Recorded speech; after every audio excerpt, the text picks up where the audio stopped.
What's going on, everyone? This is Adam and Craig with Grandstand Golf. In this show, we're talking about round 2 DFS Showdown targets for the 2020 Bermuda Championship. Yeah, what's going on over there? You out gardening, tending to the tomatoes or what? Craig, you haven't heard the storm's coming in. There's a huge storm. We got wind.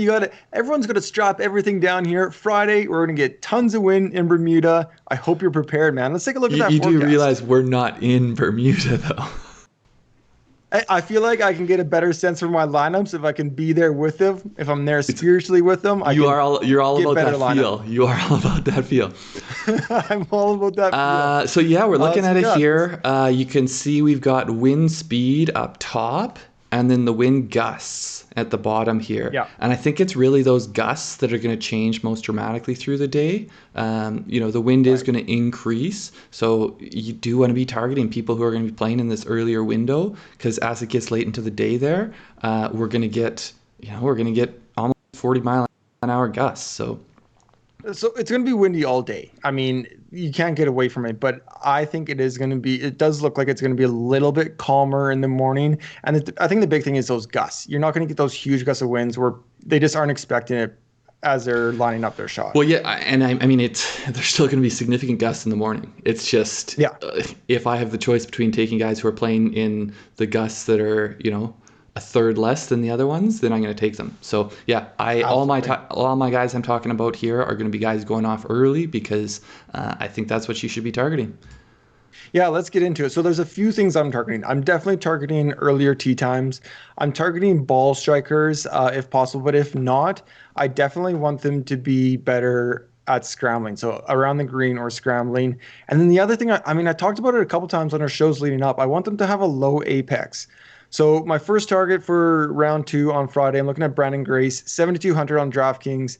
Not a great round 1, 73 plus 2, 3 birdies, 5 bogeys. But coming into the field, he's 4th in strokes gained approach for the 2019-2020 season.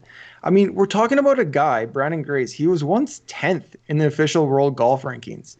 I mean, he's had a fall from grace, you could say, but cheesy line. I know you like that, right? But he was 10th at one point in 2016. We were not that far away. He's got a really low average apex, and he's got one of the first tee times out there, 745. Hasn't shown great form, but I'm going to go lean and kind of try to be a little bit contrarian with Branden Grace tomorrow. Yeah, well, and that is the other thing. I think, people will be aware of the weather, so finding somewhere you can diversify yourself from everyone else is a good thing to do, I think. And speaking of where everyone will be going, I think that the first target I have here is likely going to get a lot of ownership. Varner III, he comes in at 10,400 on DraftKings. If anything, that'll be the one thing that keeps his price down a bit. He's the highest priced player. He had a bit of an up and down round.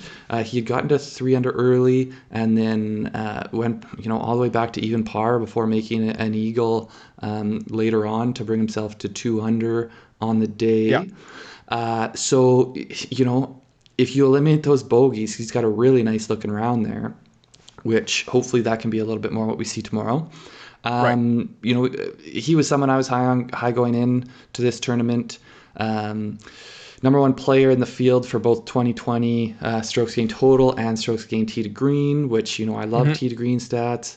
And then I was looking a little bit at his recent play just to see how much, first off, what's his recent play look like? But then also, is he getting those low rounds that really can win you showdown contests? And so he's got 17, not 70, that'd be ridiculous. That'd be pretty crazy. 17 straight rounds at or under par. 8 of those are 67 or better. So, he has been on over half his recent rounds. He's been getting quite low. So let's hope for that tomorrow. And I'll definitely be rostering him. Yeah, I like Varner as well. I mean, I have him in my tournament long lineups. I love to see that eagle late in his round today. So yeah, I think he'll be popular, but for good reason. Yeah. Next up, I'm going all discount here with my picks. Next up, I got Seamus Power, 7,100 on DraftKings. We did talk about him, or he was one of my sleepers coming in, and I have no reason not to believe he's just going to continue it going forward. You just love to stick with your guys, too. I love to stick with, I'm a loyal guy. Round 1, 69, 2 under, 3 birdies, 1 bogey. I believe that's actually a 70. That's my bad there. No, that's There we 69. go. It's a par 71. Oh, it's a par So 71. you're good. You're What good. am I doing? Anyways, third in the field in strokes gained around the green. So again, we're talking about a windy day. They're not going to hit as many greens as they're used to. They got to scramble. They got to do well around the greens. He's third in the field. Again, talking about that apex height, he's really, really low in terms of the average apex, 38 feet. The PGA Tour average is at around 100, so he's really keeping it low, and I think that will help on Friday.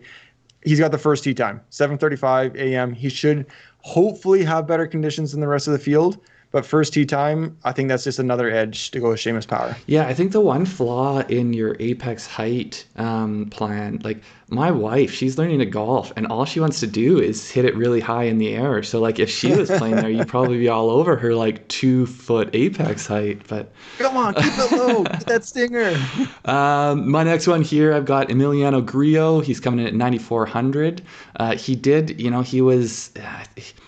I was thinking he was going to be a bit more attractive because he might have a little bit low ownership, but then he kept making birdies down the stretch and got to five Yeah. under, which I do have him in some week long, so I'm okay with it all in all.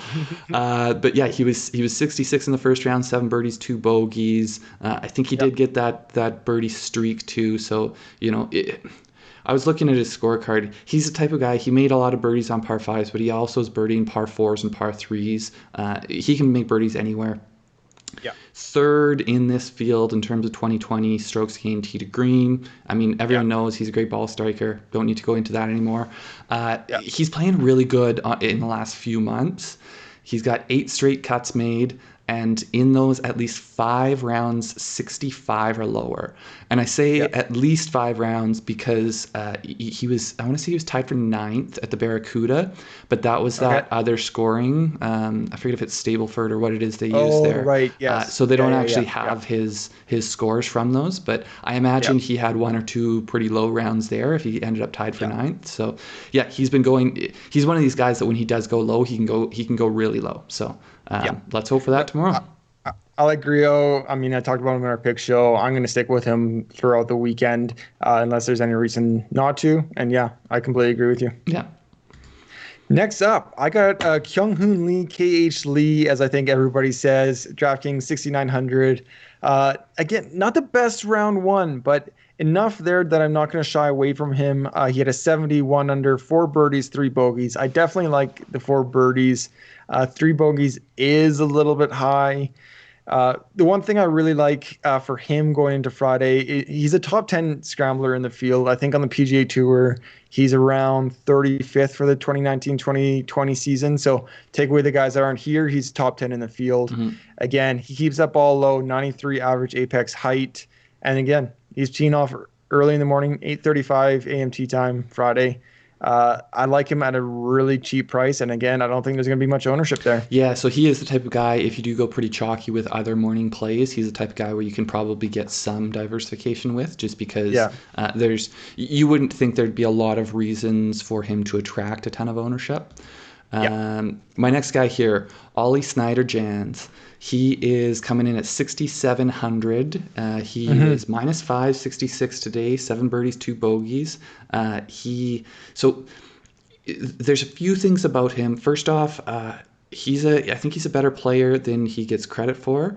He was brought up on our Twitch stream on Wednesday night. I think it was King Kyle 420. I don't know if that's his real name. It sounds like it might just be his Twitch name.